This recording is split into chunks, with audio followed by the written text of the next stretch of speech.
गौरी कभी ये नहीं जानती थी कि दोस्तों और पड़ोसियों के बिना रहना मुश्किल है। इसलिए गौरी कभी किसी से बनाकर नहीं रखती थी। वो हमेशा दूसरों से लड़ाई करती थी या फिर घमंड करती थी। चिड़िया दौड़ी दौड़ी गौरी के पास आती है। गौरी गौरी, मेरी बेटी के पंख में कांटे चुभ गए हैं, चलो उसे बुलबुल डॉक्टर के पास ले चलते हैं। बेटी तुम्हारी है, मेरी नहीं। मुझे क्या मतलब तुमसे?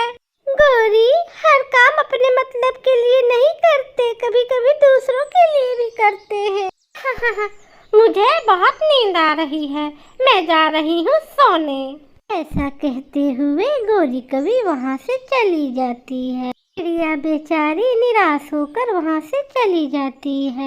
कालू, मैं सुंदर पति, सो जाओ, अभी तो दोपहर है। गौरी, सभी पक्षी सुबह सवेरे दाना लेने निकलते हैं, तुम तो हर वक्त सोए रहती हो और मुझे भी सुलाए रहती हो। चुप कर जा कालू, क्या तुझे दाना नहीं मिलता? मैं चोरी चकारी कुछ करूं, तुझे तो भरपेट दाना देती हूँ।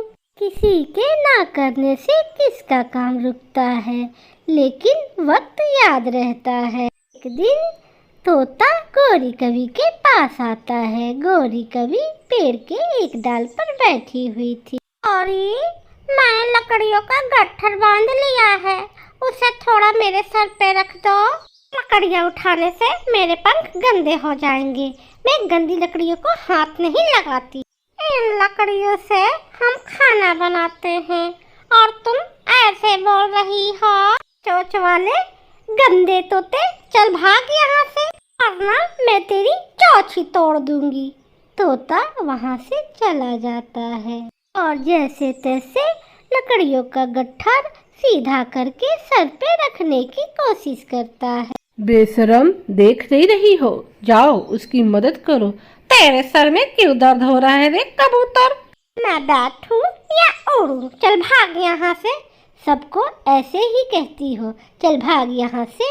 जिस दिन तुम मुसीबत में आई तो कोई भी तुम्हारी मदद नहीं करेगा।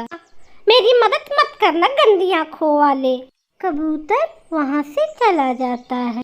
तोते के सर पर लकड़ियों का गठरी उठाकर रख देता है। ऐसे ही दिन बीतते गए। कोई भी पक्षी गौरी कवि से बात ना करता, ना उससे मदद मांगता। कबूतर भैया, ना आपके पास दाना है ना मेरे पास, शायद कौओं के पास दाना मिल जाए, मैं गौरी कवि से मांग के आती। ना भाई, वहाँ मत जाना, वो बहुत ही अजीब तरीके की कवि है, वो तुम्हारा बेइज्जती करेगी, ना कि तुम्हारी मदद। हाँ कबूतर भैया, मुझे याद आया, अभी ही तो कुछ दिन पहले वो मेरी बेटी को बुलबुल डॉक्टर के पास ले जाने के लिए साफ मना कर दी थी।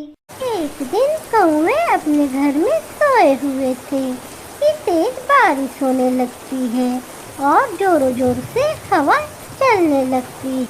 हवा और बारिश के शोर से दोनों की आँख खुल जाती है।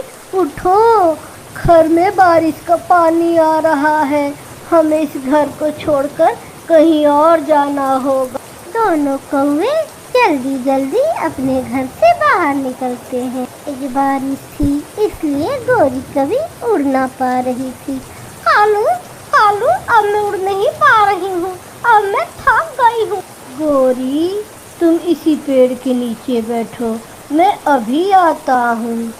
कालू कौवा उड़ते उड़ते कबूतर के घर जाता है। कबूतर, दरवाजा खोलो भाई, मैं हूँ कालू कौवा, मेरे घर का छत टपक रहा है।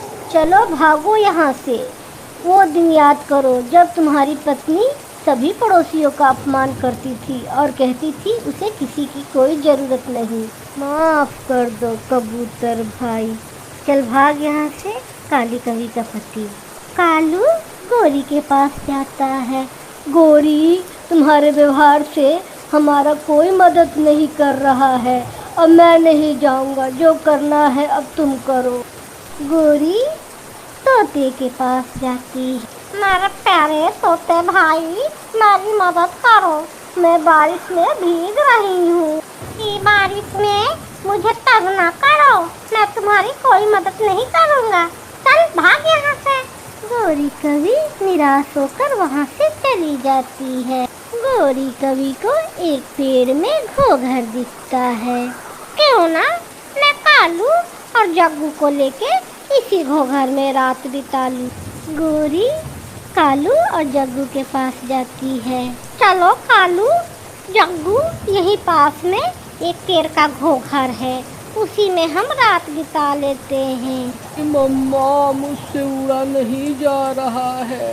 गौरी कवि जग्गू को अपने पीठ पे बैठा लेती है और कौवे उस घोघर के पास आते हैं। लेकिन जब कौवे पेड़ के घोघर के पास जाते हैं तो पेड़ के घोघर में एक जहरीला सांप बैठा हुआ था।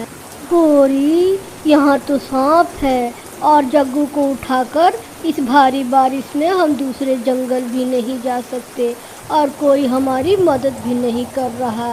फिर गौरी को रानो चिड़िया का ध्यान आता है।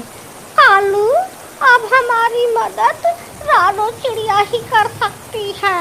कालू कौवा जग्गू को उठाकर और गौरी को लेकर रानो चिड़िया के घर के तरफ जाता है।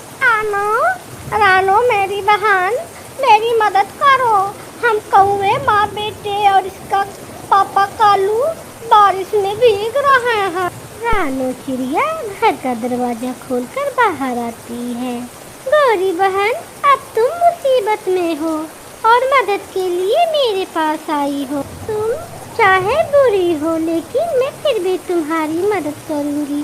तुम सारे परिवार मेरे घर में आ जाओ। चिड़िया कौओं को अपने घर के अंदर ले जाती है। चिड़िया, तुमने सच ही कहा था, कोई भी पक्षी अकेला जीवन नहीं गुजार सकता।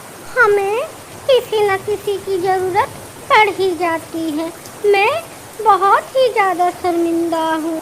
गौरी, अगर कोई गलती से सीख ले तो वो बुरा नहीं होता।